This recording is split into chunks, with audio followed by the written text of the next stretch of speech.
મંગલ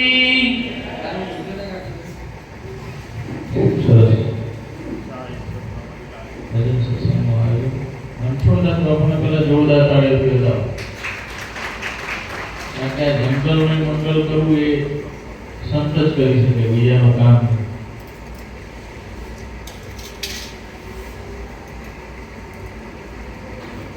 વિરાજમાન બધા સંતોને પણ જોરદાર તાળીઓ બોલાવો.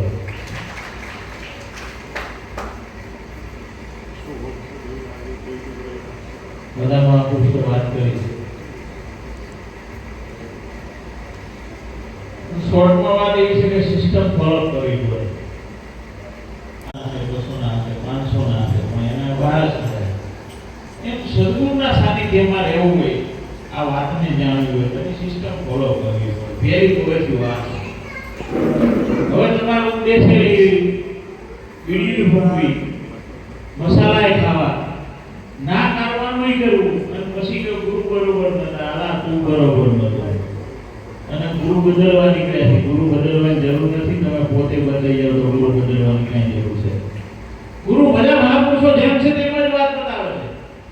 કોઈકની સિસ્ટમ અલગ હોય, કોઈકની રીત વાત સમજાવવાની અલગ હોય. કબીર સાહેબ કાશીમાં થઈ ગયા, એને હિન્દી ભાષામાં વાત કરી.